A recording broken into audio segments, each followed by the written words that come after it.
what you're describing there, Pete, though, is sort of like the ages of man, isn't it? And how what is you changes as your experience and your age changes and develops. I mean, that's so. Let me ask you this then, Pete. I mean, I want to ask you two quick fire questions. It's like having two therapists. This is wonderful. There we go. You may want to recline a little bit. well, you know we're not paying you, but you pay us. Yeah, our bill comes through first. I missed that bit. So, no, two quick fire questions for you. I mean, would you change anything? If I did it again, no, I wouldn't, because I've thoroughly I absolutely loved every bit of the journey.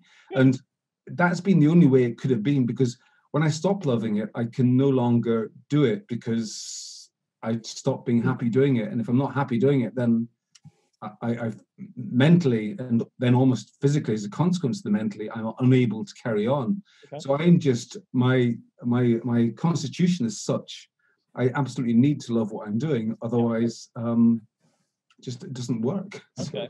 All right. Well, the next question on that one then is, knowing that you're settled and you wouldn't change a thing, which is fantastic. What would you, if you're going to write a note to your 18-year-old self, what would you actually say in that? What advice would you be giving to your 18-year-old self now? I think the simple answer is don't worry so much, and like be unashamedly yourself. Yeah, I would have worried quite a bit about stuff and about what I'd worry about, things maybe not working out, and I might worry about how I was presenting to the world, that kind of thing. And as you get older, you realize the very best you can do is just be genuinely yourself. Although I have heard that's the very worst thing you can say to some people. Mm-hmm. Be yourself. Because some of them will be, and that's just not right, is it? We've not met before, have we?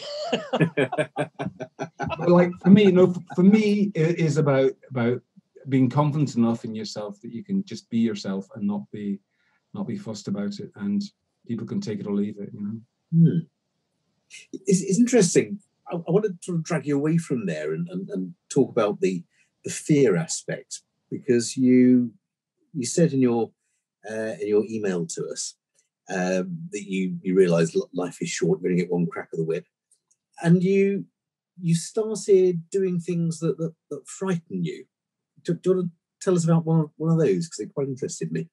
Well, okay, there's been a few of those, but the two most significant ones are, first of all, I started to do triathlons, and I did those for two reasons. Firstly, because it was a challenge, and I didn't know if I could do it. I was afraid of doing it, but then when I did it, I found actually I could do it. And once you prepared, it wasn't so bad. So that was the first thing. And actually, as part of that, again, to go back to mental health stuff, I found that daily exercise just gets my head in the right place. And times when I have been, when that old voice in my head has started, I found that going for a really good long run helps the voice go away a bit, and helps you just feel cheerier about things in general.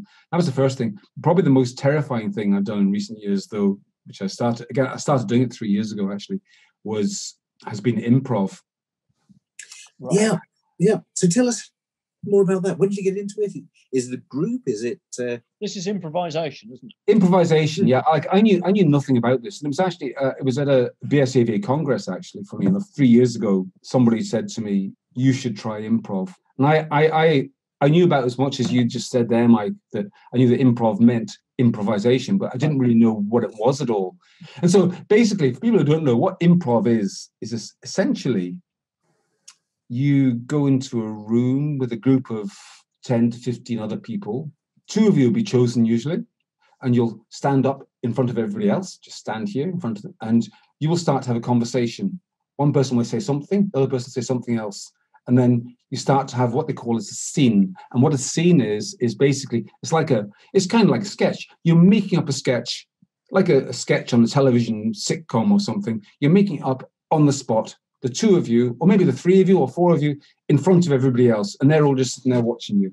And at the start of it, none of you have the foggiest idea what it's going to be about. So you might, sometimes there's different exercise they use. You might say to the room, "So what's it going to be about?" And somebody might say, "There's two of you and you're flying a plane." And you go, okay, we're going to be two people flying a plane. And then somebody else says, and one of you is stark raving mad, and you don't know at the start of the sketch which one of you it is. And so two of you are sitting. Pete, this sounds just like Veterinary Ramblings. This has been a year of improv. I did. It is. That's exactly what you do. And so, anyway, that's the thing. That's really how it goes, you know.